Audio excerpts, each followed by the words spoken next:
So Disney has a really good customer service system, and this hat is kind of a tribute to that. And I'd like to explain to you how this hat became something that shows good customer service by Disney. When I visit the theme parks, or really when I'm outside on a nice sunny day in Florida, I tend to wear my paddleboard hat. On this day, I went into the Haunted Mansion, and I believe that while I was in the queue, or maybe in the stretching room, I had the hat in my hand, and somehow I dropped it.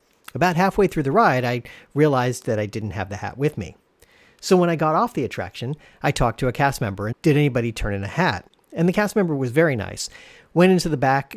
She also walked to the front of the queue to see if anyone had turned anything in there. But unfortunately, at this point, it had only been a few minutes. It hadn't been turned in. So I said, no problem, I'll check back later. A few hours later, I circled back around to the Haunted Mansion and asked about it again. And there was a very nice cast member there who said, hey, let me check for you. And he called around to a couple of different places. To that point, it had not been turned in. And I'm thinking, that's okay. But the cast member decided to delight me and make something special happen that day. Hey, you really shouldn't be without a hat. So he pulled out the guest services card and filled it out for me to say I could get a hat from any of the retail locations. I was like, that's really terrific. That took it a step further. I was only expecting them to look for the hat, and that was it. So I went ahead and went over to the Emporium and looked at the hat selection they had there. They had one that was kind of similar to the one I had. Then I saw this Mickey baseball cap.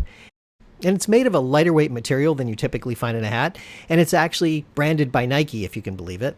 So I went up to the register, handed the cast member my hat, had a little conversation with her, handed her the chit, and she said, no problem, be happy to take care of that for you. She rang it up and of course asked me if I wanted to cut the tag off so I could wear it right away. This replacement hat was a $40 hat, which seems a little ridiculous to me, but the principle is that they replaced my hat in real time. And then walked over to the Lost and Found area, which is right next to City Hall. And I talked to a cast member there about whether anything had been turned in. And he's like, no, it hasn't been brought over yet. He was explaining the way this works today.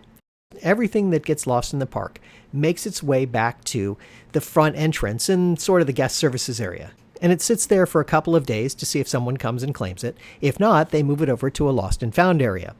Now, as a guest, you go in and you fill out a form online that says, I lost my item. You describe it, you can upload a picture, and eventually someone finds that item that you had lost and matches it up to what's online. And then they'll contact you and say, how would you like to retrieve it? Now, it's been a few days since I went, and I've gotten a few emails that said, we haven't found your item yet, but we're still looking. But eventually, I believe they'll find it and they'll send it to me. And there you go. It's a great story of how to do customer service right and how to treat people well.